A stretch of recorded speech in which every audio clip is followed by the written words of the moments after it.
हाँ, praise the Lord everyone, सभी को जय मसीह की। Hallelujah, hallelujah. सुस्त मत बैठिए बिल्कुल भी, क्योंकि परमेश्वर को भी आलसी लोग पसंद नहीं है, इसलिए हमें आलसी नहीं बनना है, हमें तत्पर तैयार और खड़े रहना है। तो प्रभु यीशु मसीह के मीठे मधुर नाम में आप सभी को जय मसीह की। मेरा नाम नीरज, मैं एमएमपी दिल्ली मेंबर आप सभी को जय मसीह कहता हूँ। जितने भी लाइव माध्यम हैं और जितने भी ऑनलाइन फिजिकल आए हुए हैं उनको भी फिर से एक बार जय मसीह की। क्या सब आप आनंदित हैं? चलिए हम परमेश्वर के टॉपिक पे चलेंगे। उससे पहले हम थोड़ी सी जो कि हमारी एमएमपी मसीह मंथन बैठक की जो कि प्रोटोकॉल है, जो एमएमपी लेकर चलता है और जो लेकर नहीं चलता है, उस पर हम फोकस करेंगे, क्योंकि सबसे हमारा मेन मकसद यही है कि हम कुछ अनाउंसमेंट करेंगे और कुछ जो प्रोटोकॉल है उसको हम फॉलो करेंगे। सबसे पहले मैं मसीह मंथन बैठक आप सभी के प्लेटफॉर्म से आप सभी का स्वागत करता हूं और मैं चाहता हूं कि एक बार दिल्ली की कलीसिया को दिखा दिया जाए। सभी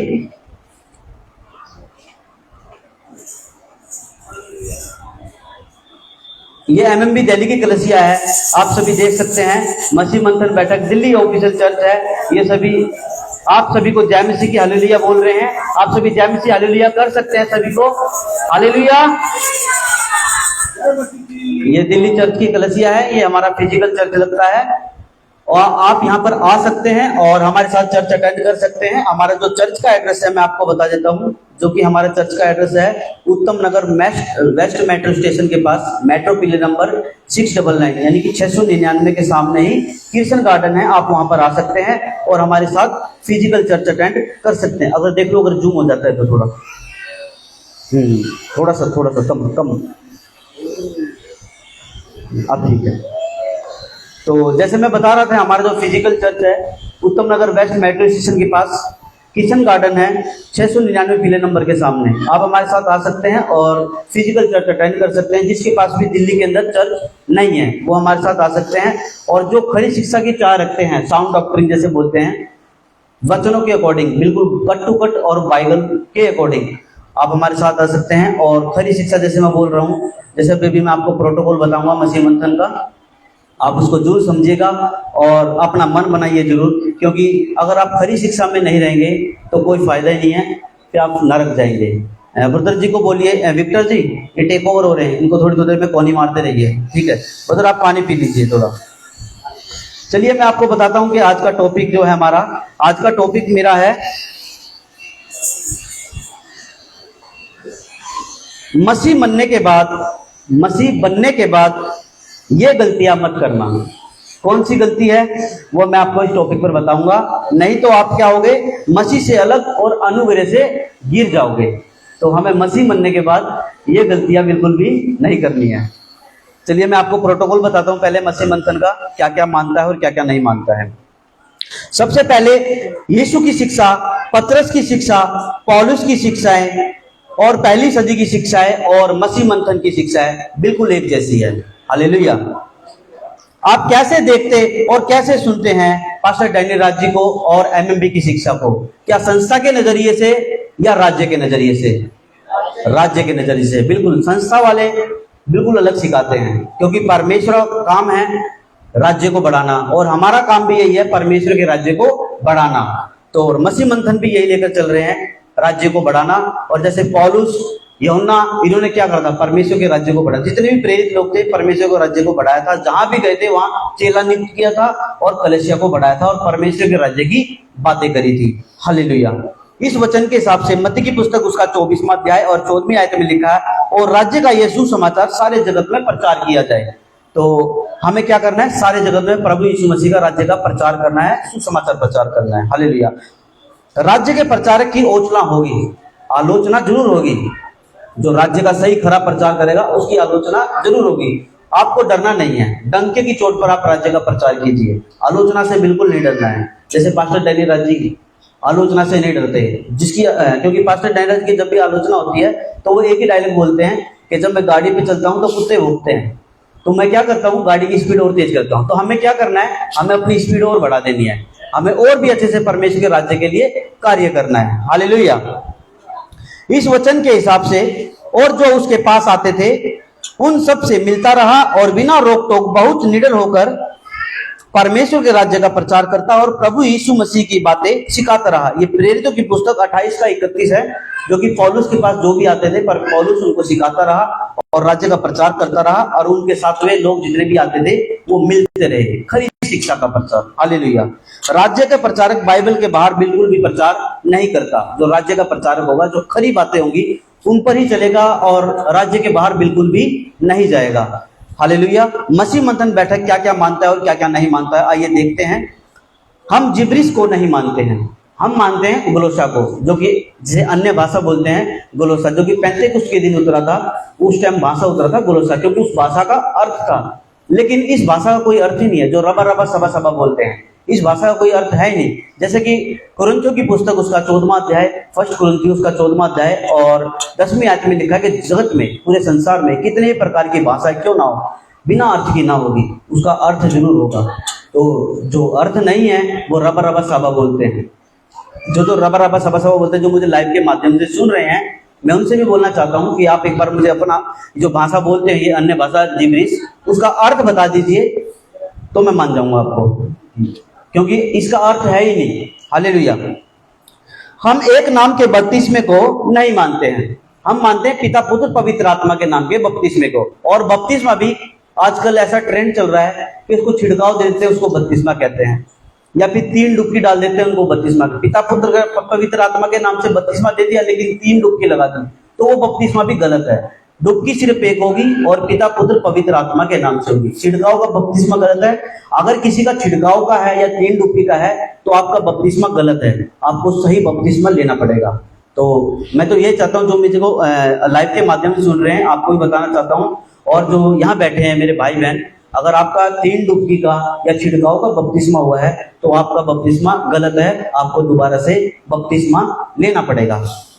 दशमांश की शिक्षा को हम नहीं मानते हैं, हम मानते हैं इच्छा भेद को। जैसे कि 2 कुरिन्थियों उसका 9वां अध्याय और 7 और 8वें वचन में लिखा है कि जो भी दान दे अपनी इच्छा से दे, ना तो कुड़कुड़ाकर, ना ही किसी के दबाव से। हालेलुया। हम लोगों को नीचे नहीं गिराते हैं, क्योंकि प्रभु यीशु मसीह नीचे गिराने नहीं आया था, प्रभु यीशु मसीह उठाने आया था।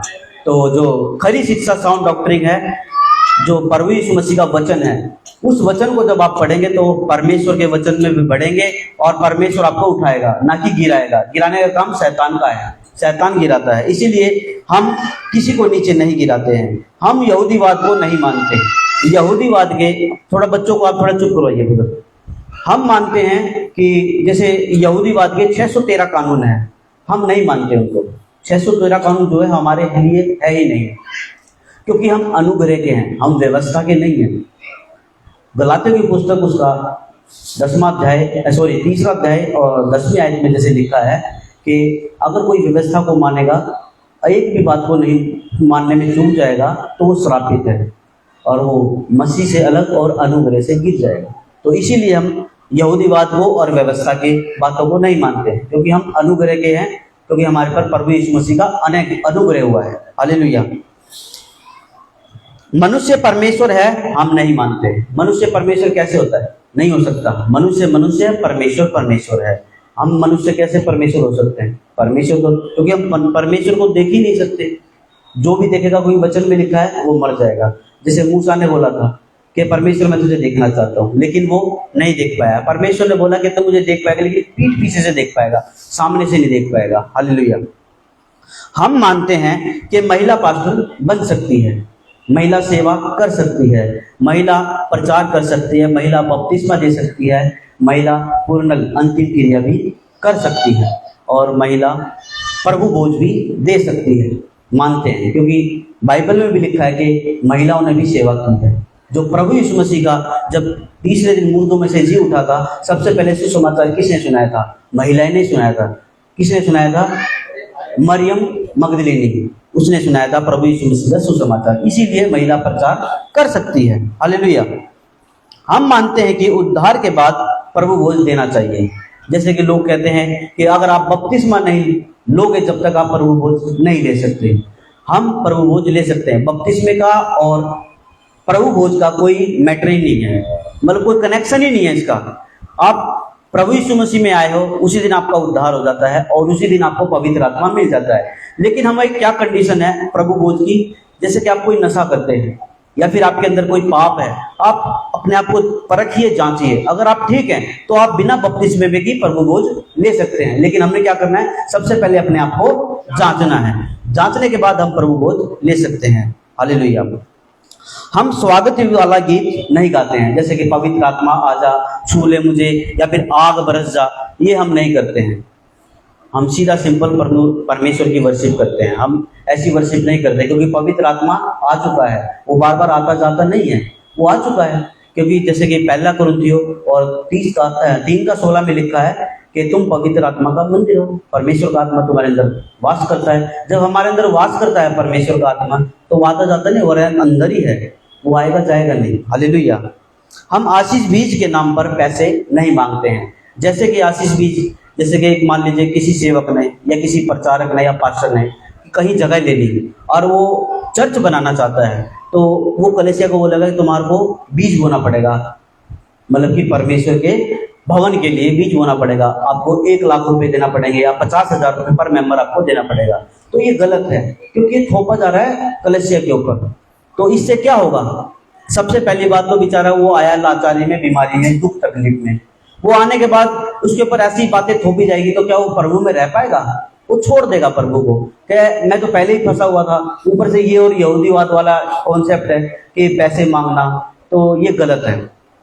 इसीलिए हम आशीष बीज के नाम पर पैसे नहीं मांगते हैं। ये प्रोटोकॉल थे जो कि एमएमई मानता है और इसको लेकर चलता है। और मैं तो ये चाहता हूँ जब भी आप प्रीचिंग करें, प्रचार करें, तो आप इसको जरूर बताइए ताकि सबको पता लगे कि मसीह मंथन बैठक किसको लेकर चलता है और किस चीज को लेकर नहीं चलता है। पास्टर डैनियल राज जी ने एक प्रोग्राम चला रखा है जिसका नाम है डैनियल राज एक आवाज, जिसके 5 एपिसोड हो चुके हैं, आप जाकर देख सकते हैं। उसमें आप जो भी आप जैसे मसीह पे आप मान प्रभु यीशु मसीह में आए हैं और आपके मन में कोई सवाल है, जैसे कि बपतिस्मे को लेकर, अन्य भाषा को लेकर, या कोई भी एनीथिंग, कोई भी आपके मन में डाउट है, तो आप क्या करेंगे, एक मैं नंबर आपको बताऊंगा, उसके ऊपर व्हाट्सएप के ऊपर आप अपना सवाल भेजेंगे और pastor Daniel Raj ji, Daniel राज जो एक आवाज का जो प्रोग्राम चला रखा है उसमें आपके सवालों का आंसर देंगे और सोशल मीडिया पे वो फेसबुक पर देंगे। जो ये नंबर मैं आपको बताने जा रहा हूँ, इस नंबर पर आपको व्हाट्सएप करना है। जैसे कि नंबर है 9082674102। एक बार दोबारा से मैं रिपीट करता हूँ, 9082674102। ये मोबाइल नंबर है, आप इसके ऊपर कॉल कीजिए और आप अपने सवाल को पूछ सकते हैं। आप पास्टर डैनियल राज जी की जो भी वीडियो है आपको सभी को शेयर करना है। जब तक आप शेयर नहीं करेंगे तब तक प्रभु यीशु मसीह का प्रचार नहीं फैलेगा। मान लीजिए आप प्रीचिंग नहीं कर रहे हैं, लेकिन सबसे बड़ा काम होता है सोशल मीडिया पे शेयर करना, कि कब पता नहीं किसका मन बदल जाए और वो परमेश्वर के राज्य में आ जाए और परमेश्वर यीशु मसीह को अपना ले। इसीलिए शेयर करना बहुत जरूरी है। पास्टर डैनियल राज जी कोई भी वीडियो उठाइए और उसको शेयर कीजिए, लेकिन जो भी लेटेस्ट बनेगी उसको शेयर नहीं करना है, जैसे पास्टर डैनियल राज जी ने भी मना करा है। बाकी पीछे की वीडियो जो भी आप उठा सकते हैं और आप शेयर कर सकते हैं। जो भी कोई शॉर्ट टर्म बाइबल कॉलेज जाना चाहता है, आप एमएमबी के शॉर्ट टर्म बाइबल कॉलेज जाने के लिए अपना रजिस्ट्रेशन करवा सकते हैं। और रजिस्ट्रेशन करवाने के लिए जो हेड ऑफिस का नंबर है मैं आपको बताता हूँ। हेड ऑफिस का नंबर है 9982335777। ये मोबाइल नंबर है। दोबारा से फिर मैं एक बार बता देता हूँ, 9982335777। आप शॉर्ट टर्म बाइबल कॉलेज जाना चाहते हैं, उनका रजिस्ट्रेशन करवाना चाहते हैं, आप दिल्ली से हैं, बिहार से हैं, उत्तर प्रदेश से हैं, पंजाब से हैं, या फिर मध्य प्रदेश से हैं, आंध्र प्रदेश से हैं, कहीं से भी हैं आप अपना रजिस्ट्रेशन करवा सकते हैं। जो रजिस्ट्रेशन की फीस है वो 5000 है, यानी 5000 रुपये है। आपको 5000 रुपये ये नहीं देखना कि बहुत ज़्यादा है, लेकिन आप बाइबल कॉलेज जाएंगे तो आपका जीवन बदल जाएगा। वहाँ पे ऐसी अनोखी अद्भुत शिक्षा पास्टर डैनियल राज जी सिखाते हैं कि वाकई में आप कहोगे कि 5000 कुछ भी नहीं है। इसकी फीस तो कम से कम 10,000, 20,000, अगर 50,000 भी होती तो मैं देने के लिए तैयार था। जैसे कि हम गए थे, हमें पता है जो हमने सीखा है, हम अपना अनुभव क्या बताएं आपको। आप जैसे गवाहियां सुनेंगे, जैसे जितने ब्रदर और सिस्टर जाते हैं उनकी आप गवाहियां देखते हैं, तो वाकई में ही आप मन करेगा आपको जाने का बाइबल कॉलेज के लिए, जिसकी रजिस्ट्रेशन फीस 5000 है। अगर आप दिल्ली से हैं और आप दिल्ली से बाइबल कॉलेज जाना चाहते हैं तो आप, मेरा नंबर है, मेरा नाम नीरज है, आप मेरे पास कॉल कर सकते हैं और मैं आपको आपका रजिस्ट्रेशन करवा दूंगा शॉर्ट टर्म बाइबल कॉलेज के लिए, जो कि मेरा मोबाइल नंबर है 8130155725। ये मेरा मोबाइल नंबर है, आप इस नंबर पर कॉल कर सकते हैं और हमारे साथ फिजिकल चर्च अटेंड भी कर सकते हैं और शॉर्ट टर्म बाइबल कॉलेज के लिए अपनी रजिस्ट्रेशन भी कर सकते हैं। एक सवाल आपको पूछना है, दूसरों से कितनी उन्नति आप कर रहे हैं सही शिक्षा के क्षेत्र में। आपको दूसरे से सवाल पूछना है कि आप कितनी उन्नति कर रहे हैं, सेवक की उन्नति हो रही है या आपकी उन्नति हो रही है। आपको ये भी देखना है, जिस चर्च में आप जाते हैं आपको ये देखना है कि कितनी उन्नति आप कर रहे हैं या किसी सेवक की उन्नति हो रही है आपके चर्च में जाने से। ऐसा चर्च ढूंढिए जहां का सेवक यानी पास्टर आपकी उन्नति करवाता हो, ना कि खुद की उन्नति होती है उसकी। इस वचन के हिसाब से देखते हैं, पहला कुरिन्थियों 12वां अध्याय और 7वीं आयत। एक बार आप पढ़ेंगे ब्रदर? पहला कुरिन्थियों 12वां अध्याय और 7वीं आयत।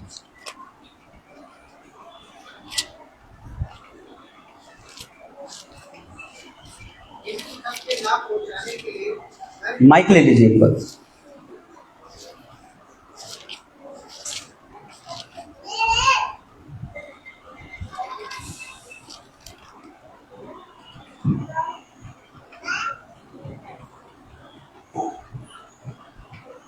किंतु सबके लाभ पहुंचाने के लिए हर एक को आत्मा का प्रकाश दिया जाता है। जी बिल्कुल, थैंक यू ब्रदर जी।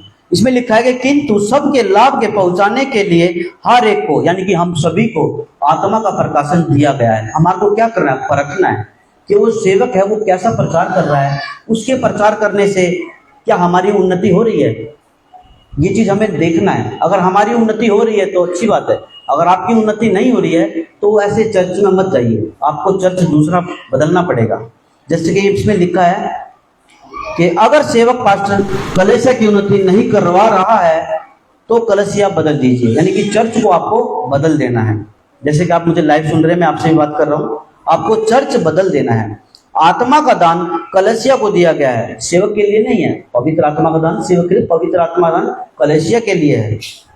इस वचन के हिसाब से इफिसियों की पुस्तक उसका 4वां अध्याय और 12वीं आयत में लिखा है, जिसे पवित्र लोग सिद्ध हो जाए और सेवा का काम किए जाए और मसीह की देह उन्नति पाए। तो हमें क्या करना है? हमें सही प्रचार करना है और सही सेवक चुनना है और हमें परखना भी है, जांचना भी है क्या वो सेवक हमारी उन्नति करवा रहा है या नहीं करवा रहा है। तो हमें ऐसा सेवक, अगर नहीं हमारी उन्नति नहीं हो रही है तो हमें ऐसे चर्च में नहीं जाना है, हमें चर्च को छोड़ देना है, हमें चर्च बदलना पड़ेगा, क्योंकि वो अपनी उन्नति करे जाएगा, हमारी क्या उन्नति करेगा, हमारी कुछ उन्नति नहीं हो पाएगी ऐसी जगह। आइए हम अपने टॉपिक पे चलते हैं। आज का टॉपिक जैसे मैंने आपको बताया था, ये मसीह मंथन बैठक के जो प्रोटोकॉल है जो मैंने आपको बताए थे। अब मैं आज के टॉपिक पर चलता हूँ। सिस्टर मित्रा जी, क्या आपने शेयर करा है? सिस्टर मित्रा जी नहीं है, आपने कर दिया ना शेयर लिंक?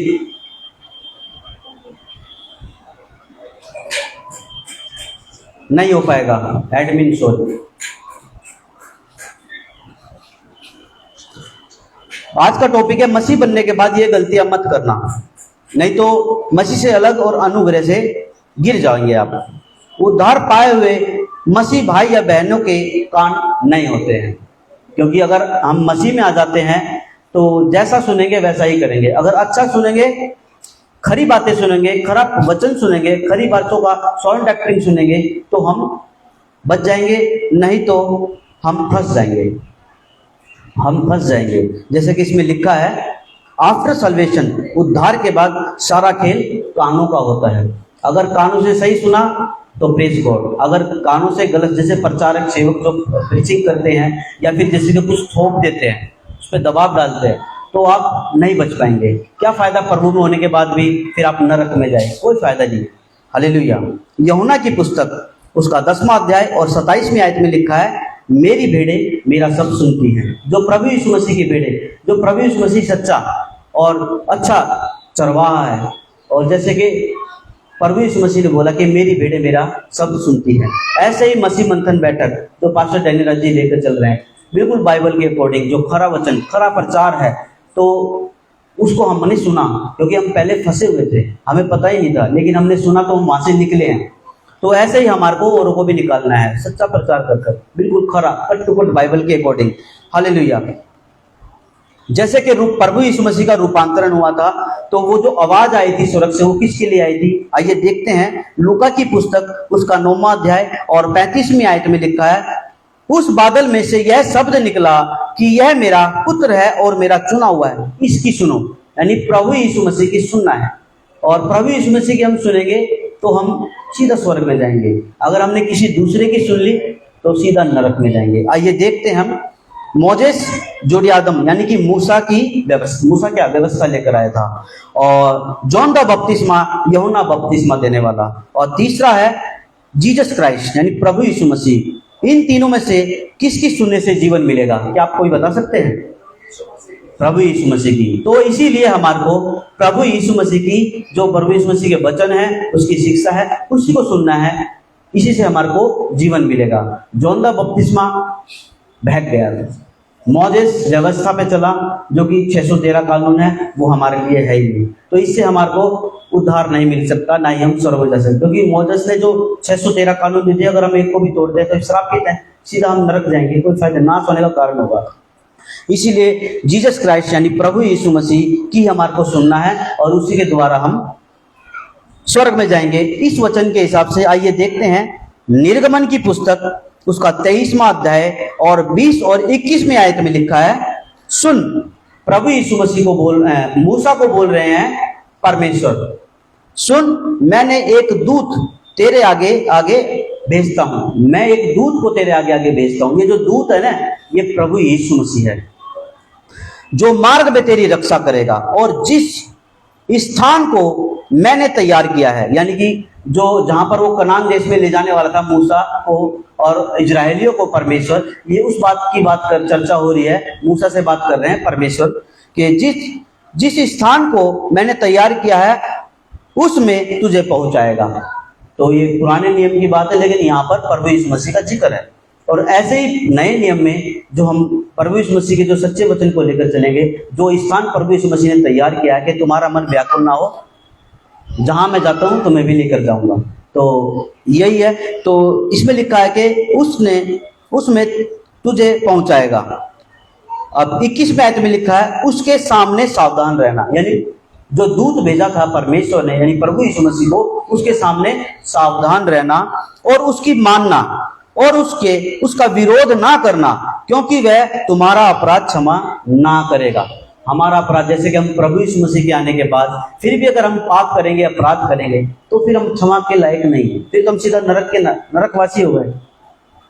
इसीलिए कि उसमें मेरा नाम रहता है, प्रभु यीशु मसीह का यानी परमेश्वर बोल रहा है खुद कि उसके अंदर मेरा नाम रहता है। देखो यहाँ पे साफ को पता चलेगा क्या, जैसे पास्टर डैनियल राज जी ने जो टीचिंग दी थी, त्रिएक परमेश्वर, पिता परमेश्वर, पुत्र परमेश्वर और पवित्र आत्मा भी परमेश्वर है। तो देखो यहाँ पे साफ क्या कि उसमें मेरा आत्मा रहता है, यानी कि परमेश्वर भी परमेश्र है और यीशु मसीह भी परमेश्वर है और पवित्र आत्मा भी परमेश्वर है। अभी जब टीचिंग देंगे जब पवित्र आत्मा को लेकर, तो आपको दूध का दूध और पानी का पानी हो जाएगा। तीमुथियुस की दूसरा तीमुथियुस उसका 4वां अध्याय और 3री आयत में लिखा है, क्योंकि ऐसा समय आएगा कि लोग खरा उपदेश ना सह सकेंगे। क्यों नहीं सह सकेंगे? क्योंकि इनके कानों को बिगाड़ा जाएगा सेवकों के द्वारा, पास्टरों के द्वारा। और सेवक पास्टर जो होंगे, जो खरी शिक्षा नहीं देंगे, उनको कौन बिगाड़ेगा? शैतान, खुद शैतान बिगाड़ेगा उनको, शैतान उनसे काम करवाएगा। आइए देखते हैं उत्पत्ति की पुस्तक उसका 3रा अध्याय और 1ली आयत में लिखा है, यहोवा परमेश्वर ने जितने बैनेले पशु बनाए थे, उनमें सर्प द्रुत था, यानी ठग था, दूत था, द्रुत था। और उसने स्त्री से कहा, क्या सच है कि परमेश्वर ने कहा कि तू इस वाटिका के किसी वृक्ष का फल ना खाना? इसमें साफ लिखा है कि परमेश्वर ने बोला था आदम को और हव्या को कि तुम इसके अंदर किसी वृक्ष, लेकिन जो वृक्ष था वो बुद्धि का वृक्ष था, इसके फल को ना खाना। उत्पत्ति की पुस्तक उसका 3रा अध्याय और 4ठी आयत में लिखा, तब सर्प ने यानी सांप ने स्त्री से कहा, तुम निश्चय ना मरोगे, तुम निश्चय ना मरोगे, तुम खा सकते हो। अब जैसे कि 5वीं आयत में लिखा है, उत्पत्ति की 3 का 5 वरन परमेश्वर आप जानता है कि जिस दिन तुम उसका फल खाओगे उसी दिन तुम्हारी आंखें खुल जाएगी और तुम भले बुरे का ज्ञान पाकर परमेश्वर के तुल्य हो जाओगे। तो यहां पर क्या करा शैतान ने, क्या करा, हव्या को बहकाया। तो हव्या ने क्या किया, सही नहीं सुना। जैसे कि हमारा जो आज का टॉपिक है कि मसीह बनने के बाद ये गलती मत करना, नहीं तो मसीह से अलग और अनुग्रह से गिर जाएंगे। तो उसने जो कान थे, वो जो कान से जो सुना उसने गलत सुना, उसने शैतान की बात मानी। आइए देखते हैं आगे क्या लिखा है। 6 अध्याय में उत्पत्ति की पुस्तक उसका 3 का 6 में लिखा है, सो जब स्त्री ने देखा कि उस वृक्ष का फल खाने में अच्छा और देखने में मन भाऊ और बुद्धि देने में चाहने के योग्य भी है, तब उसने उसमें से तोड़कर खाया और अपने पति को भी दिया और उसने भी खाया। तो यहां पर क्या हुआ, आदम और हव्वा फैल हो गए। उन्होंने शैतान की बातों को माना और बहकाया। तो उन्होंने क्या सुना, गलत सुन लिया यहाँ पर। तो शैतान खुद आकर उनको गलत बोल रहे, उसने सुना। और आज क्या चल रहा है चर्चों में, आज भी यही चल रहा है चर्चों में कि जो पास्टर हैं, जो सेवक हैं, वो प्रचार करते हैं लेकिन गलत टीचिंग प्रचार करते हैं। जो हमारे लिए है ही नहीं वही थोपा जा रहा है हमारे पर, कलीसिया के ऊपर। आइए देखते हैं, लेकिन परमेश्वर ने क्या कहा था उस पेड़ के फल के खाने के विषय में। आइए देखते हैं उस पेड़ के विषय में, फल के विषय में परमेश्वर ने क्या कहा था। उत्पत्ति की पुस्तक उसका 2 अध्याय और 17वीं आयत में लिखा है, पर भले या बुरे के ज्ञान का जो वृक्ष है उसका फल तुम कभी न खाना, क्योंकि जिस दिन तू उसका फल खाएगा उसी दिन अवश्य मर जाएगा। तो परमेश्वर ने आदम को बोला था और आदम ने हव्या को बोला था कि हमें इसका वृक्ष नहीं खाना है।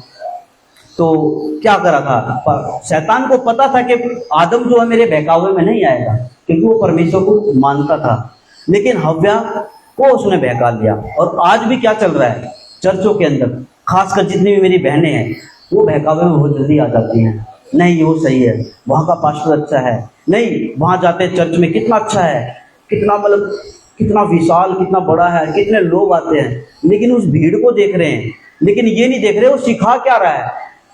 कोई फायदा नहीं है वहाँ ऐसी जगह जाने का। आइए देखते हैं, लेकिन शैतान ने स्त्री को बहकाया। कहाँ लिखा है, उत्पत्ति की पुस्तक उसका 3 का 5 में, जिस दिन तुम उसका फल खाओगे उसी दिन तुम्हारी आंखें खुल जाएगी और तुम भले बुरे का ज्ञान पाकर परमेश्वर के तुल्य हो जाओगे। तो वहां पर हव्या को बहकाया और हव्या ने सोचा कि हम तो परमेश्वर के तुल्य बिल्कुल बराबर हो जाएंगे। क्या मनुष्य परमेश्वर के बराबर हो सकता है? नहीं हो सकता। हालेलुया। यीशु कहता है कि पैसे के पीछे मत भागो।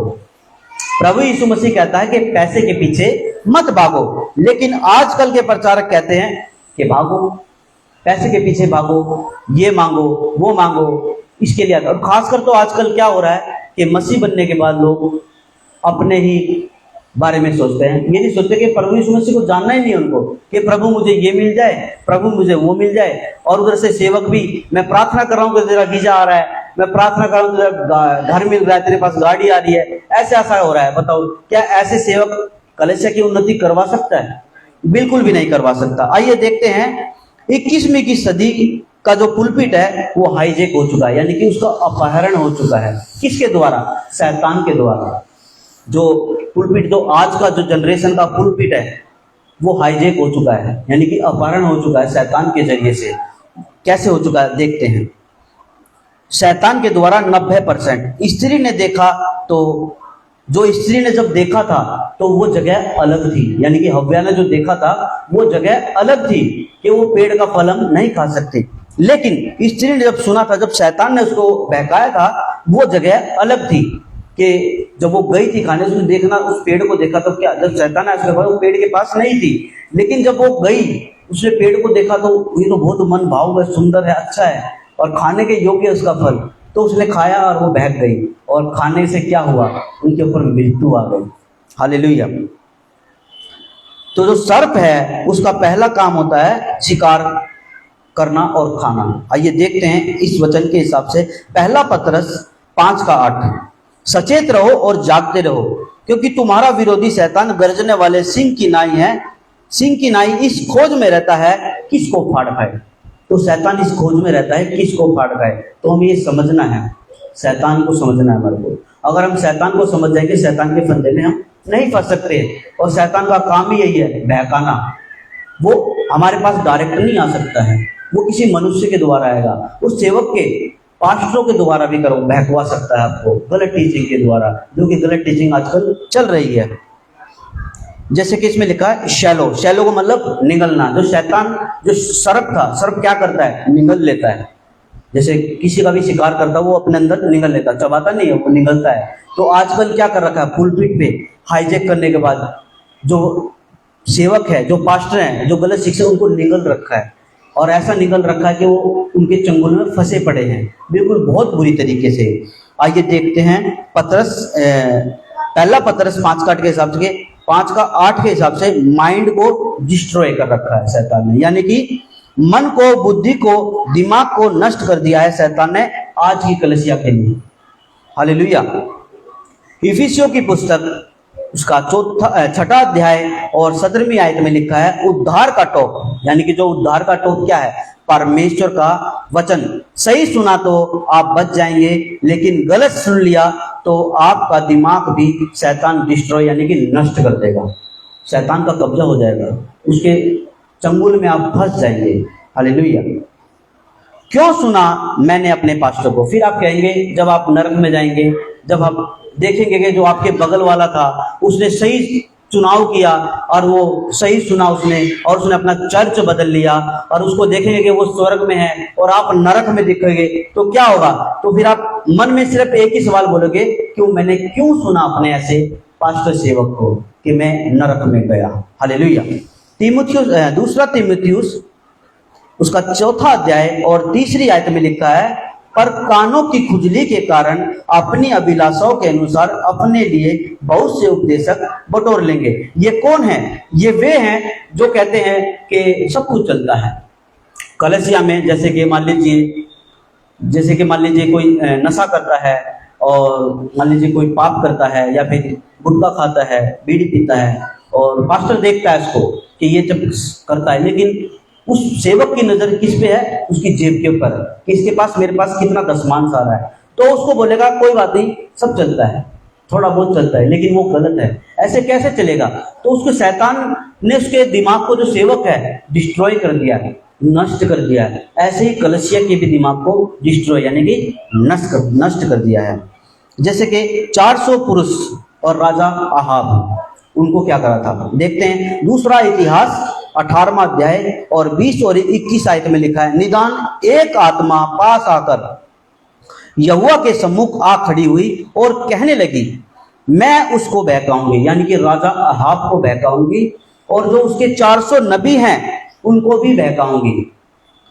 यहोवा ने पूछा किस उपाय से, यानी कि जो आत्मा आई थी उसने पूछा, परमेश्वर ने उस आत्मा से, तू किस उपाय से उसको बहकाएगी? तो उसने कहा मैं जाकर उनके नबियों में बैठकर उनसे झूठ बुलवाऊंगी। जो आत्मा थी वो कह रही थी परमेश्वर से, उनके जो नबी हैं, 400 नबी जो झूठे नबी थे, उनमें बैठकर यानी कि उसके अंदर समा कर उनसे झूठ बुलवाऊंगी। यहोवा ने कहा तेरा उसको बहकाना सफल होगा, जाकर ऐसा ही कर। क्योंकि वे नबी झूठे थे, क्योंकि वहां पर मकाया नबी थे, उन्होंने राजा को बोला था अगर तू युद्ध करने जाएगा तो तू जिंदा नहीं आएगा, तू मर जाएगा। और मकाया नबी को, जो उसका जो उनके और भी नबी थे, उनमें से एक नबी ने उसको थप्पड़ मारा, मकाया को। बाइबल में लिखा, आप पूरा अध्याय पढ़ेंगे तो आपको समझ में आएगा ये सारी बातें। तो उसने उसको थप्पड़ मारा। क्या परमेश्वर तुझसे बात करता है? परमेश्वर तो मुझसे बात करता है, लेकिन उसको क्या पता कि वो जो आत्मा है वो बहका दिया उसको। तो इसलिए परमेश्वर का आत्मा जो है, जो सच्ची आत्मा, जैसे प्रभु यीशु मसीह पवित्र आत्मा, वो बहकाने वाली नहीं है। और परमेश्वर के पास ऐसी और भी आत्मा है जो बहकाने वाली है, आपको पता होगा, आपने पढ़ा भी है। हालेलुया। गलत आवाज आपका उद्धार छीन सकती है। अगर आपने गलत सुन लिया तो वो आपका उद्धार छीन सकती है। आपकी लड़ाई गलत आवाजों से है। हमारी जो लड़ाई है आज मसीह मंथन बैठक जो लेकर चल रहा है, गलत आवाजों से ही है। तो हमें क्या करना है, वो जो गलत आवाजों से हमें लड़ना है। जैसे कि हम बच्चे हैं, हमारे को औरों को भी बचाना है जो कि गलत फंसे हुए हैं।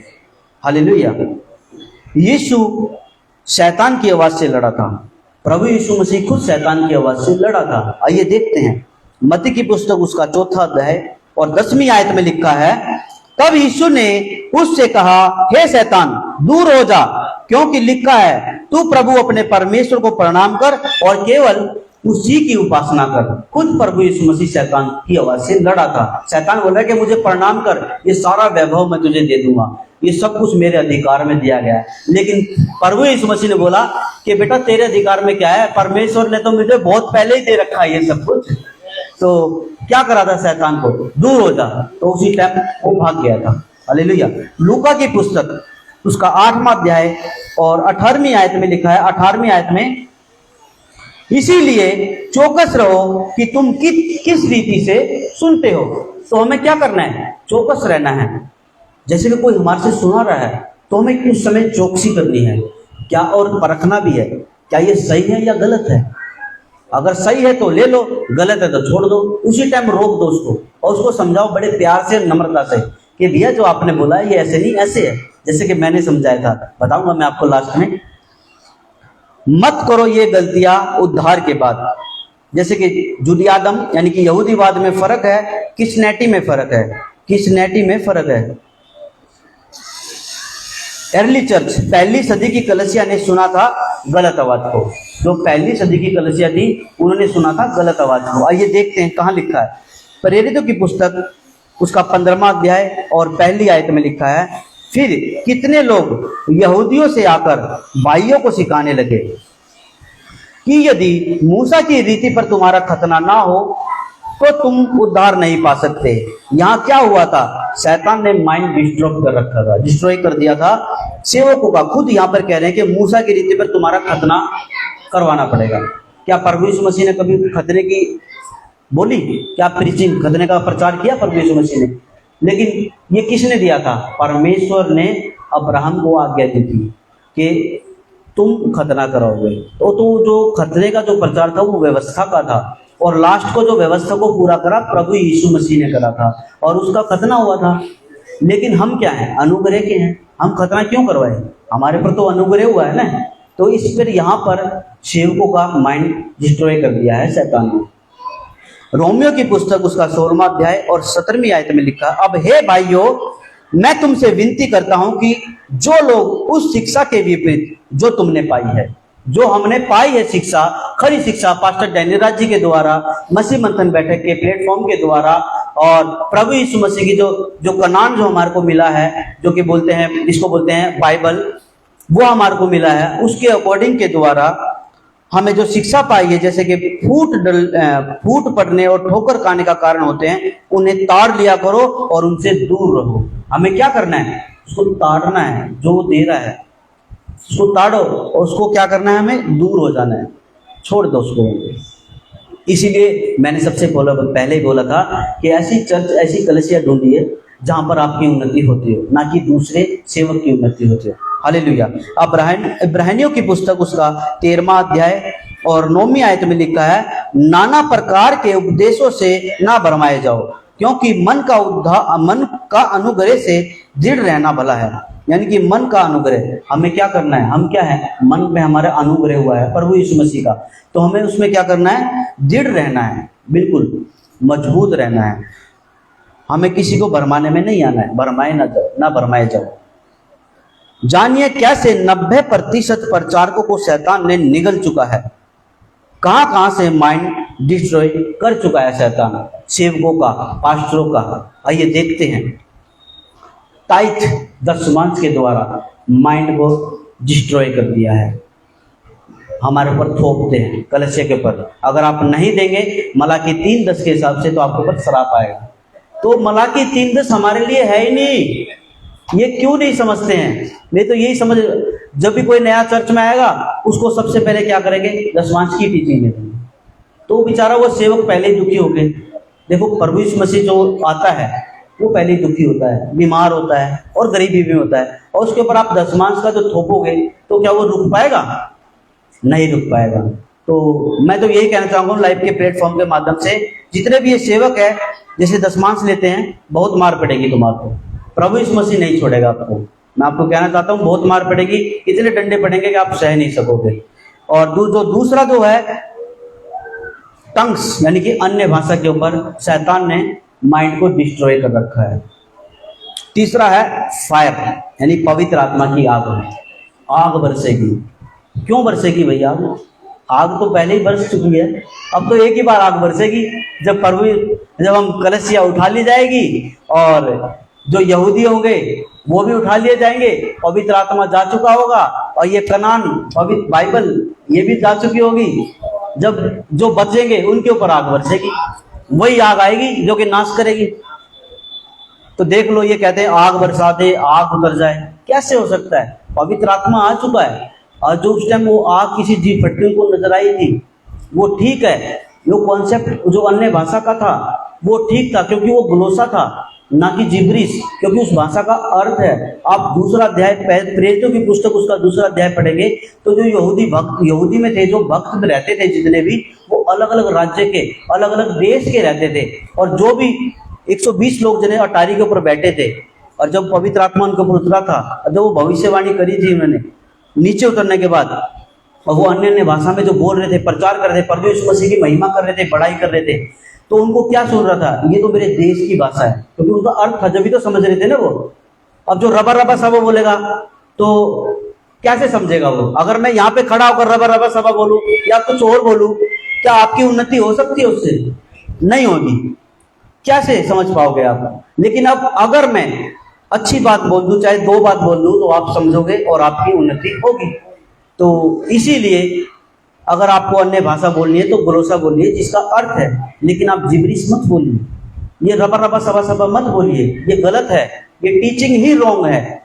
तो हाँ जी, ले हैंड प्रेयर यानी कि प्रार्थना करवाना। मैं तेरा पास्टर हूं, मेरे से ही प्रार्थना करवानी है। या कहीं पर भी जाएंगे, आज यहाँ पे आए हैं, बहुत बड़ा पास्टर आया है, मैं उसके पास जाऊंगा और प्रार्थना करवाऊंगा, वो ले हैंड प्रार्थना, और वो प्रार्थना करेगा, इतने पैसे लगेंगे भैया, प्रार्थना तो करूंगा लेकिन इतने पैसे, 10-10, 20-20, 25-25, 30 ऐसे पैसे लेते हैं, 1000 रुपए इतने पैसे लेते हैं ले हैंड प्रार्थना के। लेकिन प्रभु यीशु मसीह ने क्या बोला कि तू कोठरी में जा और द्वार बंद कर और गुप्त में मुझसे मांग और मैं तुझे दूंगा। तो प्रार्थना खुद से करनी है, ना किसी पास्टर के आगे सर झुकाना है। क्यों झुकाना है सर? जब प्रभु यीशु मसीह हमारे पर पूरा का पूरा हमारे पर आ चुका है तो हम किसी सेवक के आगे सर क्यों झुकाएंगे? जब प्रभु यीशु मसीह हमारे पास पूरा है तो हम सीधा बीच में किसी के पास क्यों जाए? सीधा प्रभु यीशु मसीह से कनेक्शन जोड़े ना, हमें उनसे कनेक्शन जोड़ना है प्रभु यीशु मसीह से कि प्रभु मैं तेरे द्वार पे आया हूं और मेरी ये प्रार्थना है सुन। और प्रभु यीशु मसीह सबकी सुनता है। देखो देर लगती है लेकिन प्रभु यीशु मसीह जरूर सुनता है, आज नहीं तो कल प्रभु यीशु मसीह जरूर सुनेगा। बहुत से ऐसे, जैसे मैंने पिछली बार आपको उपवास के ऊपर बताया था कि उपवास करा था और उनकी नहीं सुनेगी, कई तो मर गए और कहीं बैक हो गए प्रभु से, कि छोड़ के चले गए प्रभु। लेकिन वो गलत करते हैं। प्रभु यीशु मसीह ने कभी नहीं बोला कि तुम उपवास करो। अगर आपको पवित्र आत्मा की अगुवाई होती है तो आप उपवास कर सकते हैं। अब स्तुति आराधना यानी आइडल वर्शिप के तौर पर भी डिस्ट्रॉय कर रखा है सबको, शैतान को। पवित्र आत्मा आजा उतरा, ये जैसे कि मैंने आपको बताया था। अब छठा है यहूदीवाद, जुडियाज्म यानी कि 613 कानून। तो हम कैसे मानेंगे 613 कानून? हम नहीं मानेंगे क्योंकि वो हमारे लिए है ही नहीं। आप पढ़ेंगे ब्रदर एक बार गलाती की पुस्तक उसका 3 का 10 पढ़ेंगे एक बार।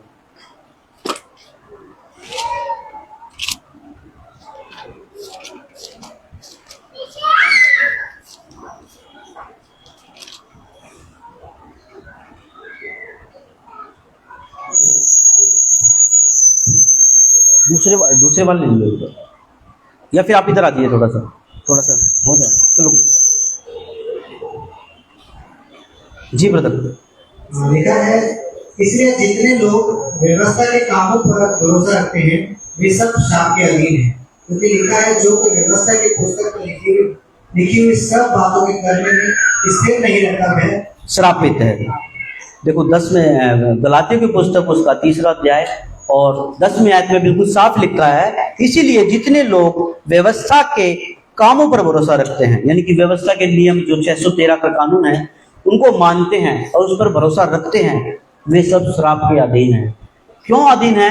क्योंकि हम नहीं मान पाएंगे। आप व्यवस्था विवरण पढ़ेंगे ना, जो नियम पढ़ेंगे, तो आप खुद कहोगे हम नहीं कर सकते। ऐसे ऐसे नियम, ऐसे ऐसे कानून जो मूसा ने उनको बताए थे इजरायलियों को, क्योंकि वो बहुत पाप करते थे, इसीलिए उन्होंने बताया था मूसा ने, और वो सिर्फ यहूदियों के लिए थे, हमारे लिए तो है ही नहीं। क्योंकि इसमें आगे जैसे लिखा है, जो कोई व्यवस्था की पुस्तक में लिखी हुई सब बातों के करने में स्थिर नहीं रहता, वह श्रापित है।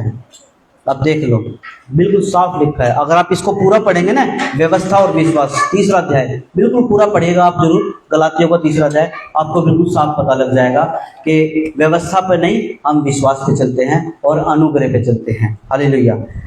यही वजह है माइंड को डिस्ट्रॉय की, आप सही आवाज को सुनना ही नहीं चाहते। जैसे कि पास्टर डैनियल राज जी की जो आवाज है, जो मसीह मंथन बैठे की जो शिक्षा है, उस आवाज को आप जो जितने भी जो नहीं सुन पाते हैं, क्यों नहीं सुन पाते? क्योंकि शैतान ने उनके माइंड को डिस्ट्रॉय कर दिया है, ऐसा नष्ट कर दिया है कि वो सुनना ही नहीं चाहते। वो सिर्फ कह के नहीं, जैसे कि मेरी एक से अभी मैं बताऊंगा, जैसे थोड़ी देर में जिद बहस हो गई थी। वो मेरा दोस्त था, वो प्रभु में आया, उसको आए हुए भी, चलो मैं बता देता हूँ, उसको आए हुए सिर्फ 2 महीने हुए हैं प्रभु में आए हुए। अब उसका जो पास्टर है वो कह रहा है कि नहीं, आपको तो 10वांश देना ही पड़ेगा। तो फिर मैंने क्या किया, मैंने उसको मना किया, भाई 10वांश हमारे लिए है ही नहीं। कह रहा नहीं भाई वो तो मान नहीं रहा, कह रहा ये तो बाइबल में लिखा है, आपको देना पड़ेगा, ऐसे ऐसे बोला उसने। तो फिर मैंने बोला भैया जो बाइबल में जो लिखा है ना, वो हमारे लिए है ही नहीं, आप पढ़िए। मैंने उनको कनेक्शन भी दिया, जैसे कि मलाकी 3:10 दिया, वो पुराना नियम है, वो व्यवस्था है। उसके बाद जो मैंने दिया मत्ती 23:23, उसमें क्या लिखा है, वो शास्त्री फरीसियों के लिए है, याजकों के लिए है, वो लेवियों के लिए है, हमारे लिए है ही नहीं। और उसके बाद फिर इब्रानियों में प्रभु अब्राहम ने जो 10वांश दिया था, वो लूट का 10वांश दिया था, अपने पास से थोड़ा दिया था, वो तो लूट कर लेकर आया था। उसने जो 10वांश दिया था किसको दिया था? मलिकिशेदेक को दिया था 10%। उसके बाद जो जितना भी 90% था वो शालेम के राजा फिरौन को दिया था, पूरा का पूरा दे दिया था उसने, लूट का 10वांश जो पूरा का पूरा ही दे दिया था उसने। तो ये क्या हमारे लिए है? हमारे लिए है ही नहीं। अब उनको कौन समझाए? बैल बुद्धियों को, बैल बुद्धि कहूंगा मैं तो, क्योंकि बैल बुद्धि है वो समझना ही नहीं चाहते। फिर मैंने क्या करा कि आप एक काम कीजिए, मैं एक वीडियो भेजता हूँ आपके पास। तो मैंने पास्टर डैनियल राज जी की वीडियो भेजी उनके पास, और उन्होंने पूरा सुना, रात के 1:30 बजे तक पूरी वीडियो सुनी।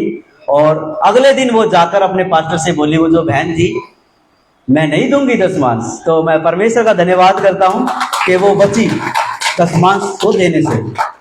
लेकिन वो देखो कितना चालाक है वो सेवक, मतलब उसके माइंड को ऐसा डिस्ट्रॉय कर दिया है उस सेवक के, कि उससे बोल रहा है उस बहन से कि ठीक है आप मत देना, लेकिन कलीसिया में किसी को मत बताना। अब बताओ, ऐसे ऐसे बोलता है कि कलीसिया में किसी को मत बताना।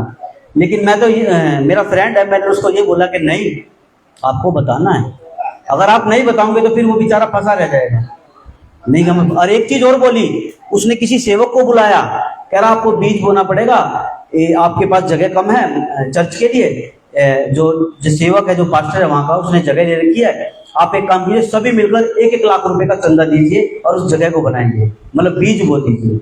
मैं बोला मेरे भाई रहने दे, ऐसी जगह मत जा, तो कोई फायदा ही नहीं है, तो प्रभु में होने के बाद भी नरक जाएगा, ये तो गलत है ना, क्या फायदा। जैसे मत्ती की पुस्तक उसका 7वीं आयत और 21-22-23 में लिखा है, जो मुझको हे प्रभु कहते हैं वे स्वर्ग के राज्य में प्रवेश ना करेंगे, लेकिन वही करेगा जो मेरे पिता की इच्छा पर चलता है। जैसे 22 और 23 में लिखा है कि प्रभु मैंने तेरे नाम से दुष्ट आत्मा को निकाला, प्रभु मैंने तेरे नाम से ये करा, प्रभु मैंने तेरे नाम से, सेवकों के लिए है। देखो सेवक खुद जो पास्टर है, मैंने तेरे नाम से ये करा, मैंने तेरे नाम से वो करा। प्रभु यीशु मसीह लास्ट में क्या बोलेगा?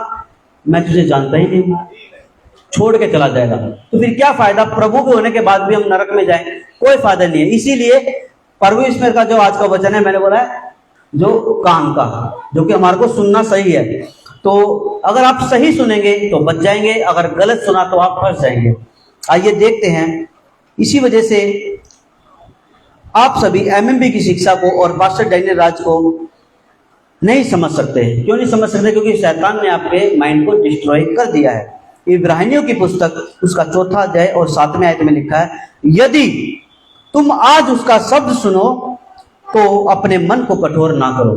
तो हमें क्या करना है? जो सच्ची आवाज है, जो खरे प्रचारक हैं, जो सच्ची आवाज है, उसको हमारे को सुनना है। हमको अपने मन को कठोर नहीं करना है। जितने मेरे भाई लाइव के माध्यम से आप देख रहे हैं, अपने मन को कठोर मत कीजिए। एक बार पास्टर डैनियल राज जी की वीडियो को देखिए, आप खुद कहेंगे कि अच्छा और सच्चा जो सेवक है, जो बाइबल के अकॉर्डिंग बोलता है, और पास्टर डैनियल राज जी बिल्कुल बाइबल के बाहर नहीं बोलते हैं और बिल्कुल खरी शिक्षा, साउंड डॉक्टरिंग है, वो सिखाते हैं। एक बार आप जरूर सुनिए और बाहर निकलिए कचरे से, क्योंकि ये जो बाहर के लोग हैं, जो सेवक तो बने बैठे हैं लेकिन कचरा है, वो कुछ नहीं सिखा रहे हैं। उनके माइंड को डिस्ट्रॉय कर दिया है शैतान ने। आपके ऊपर ऐसी ऐसी शिक्षा थोपते हैं कि आप खुद तो नरक में जाएगा और आप भी नरक में जाएगा। क्या अंधा अंधे को मारे दिखा सकता है? दोनों गड्ढे में गिरेंगे, दोनों गड्ढे में गिरेंगे, कोई फायदा नहीं है। लूका की पुस्तक उसका 10वां अध्याय और 16वीं आयत में लिखा है, जो तुम्हारी सुनता है वह मेरी सुनता है।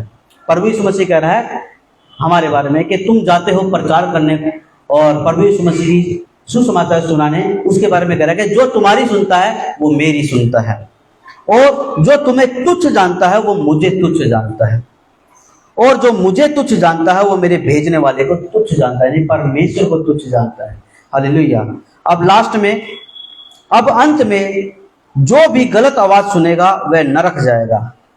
अब चुनाव आपको करना है, सही आवाज सुनना है या गलत आवाज को सुनना है, ये आपके हाथ में है। अगर आप सही आवाज सुनोगे तो आप सीधा स्वर्ग जाएंगे, जैसे कि सही आवाज लेकर चलता है मसीह मंथन का पास्टर डैनियल राज। अगर आप गलत आवाज सुनोगे तो कोई फायदा नहीं है। इससे अच्छा तो जैसे पहले थे वैसे ही रहते, जैसे पौलुस बोलते हैं। हालेलुया। आज के वचन से परमेश्वर आपको बहुत से आशीष दे, और मैं आशा करता हूं कि आपको समझ में आएगा आज का जो मेरा टॉपिक था। आइए हम प्रार्थना करते हैं।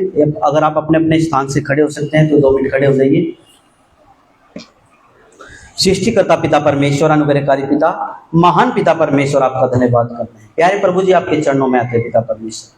पिता परमेश्वर, जो भी आज वचन प्रचार हुआ है पिता परमेश्वर, आपके अनुग्रह से पिता परमेश्वर। प्यारे प्रभु जी, जितने भी भाई बहनों ने फिजिकल सुना है पिता परमेश्वर, या ऑनलाइन माध्यम से सुना है, या बाद में सुनेगा मेरे पिता परमेश्वर, प्यारे प्रभु जी उनको बहुत से आशीष दे, और इन वचनों को पिता परमेश्वर इनके हृदय की पट्टी पर लिख दे मेरे पिता परमेश्वर। और पिता परमेश्वर, कोई भी शैतान इन वचनों को ना चुराने पाए पिता परमेश्वर। हर एक शैतान की युक्तियों को यीशु मसीह के नाम से कैंसिल करते हैं पिता परमेश्वर। प्यारे प्रभु जी, आपका धन्यवाद करते हैं पिता परमेश्वर। कोई भी किसी प्रकार की बीमारी में, लाचारी में, दुख तकलीफ में, परेशानी में, यीशु मसीह के नाम से डांटते हैं। हर एक बीमारी को, हर एक शैतान की युक्तियों को कैंसिल करते हैं यीशु मसीह के सामर्थ्य नाम से। आपका धन्यवाद करते हैं पिता परमेश्वर। प्यारे प्रभु जी, इनको बुद्धि का आत्मा दे, तेरे वचनों की समझ दे पिता परमेश्वर, ताकि ये भी तेरे राज्य के लिए खड़े हो, तैयार हो, और तेरे राज्य को फैलाने वाले बने पिता परमेश्वर। पुनः बुद्धि का आत्मा दे पिता परमेश्वर। आपका धन्यवाद करते हैं। सारा आदर, प्रशंसा, महिमा, जलाल आपका करते हैं पिता परमेश्वर। मांगते हैं छोटी सी विनती को अपने उद्धारकर्ता यीशु मसीह के सामर्थ्य नाम से। दया से सुने और विनती कबूल करे पिता परमेश्वर। आमीन। सबको जय मसीह की। God bless you all of you.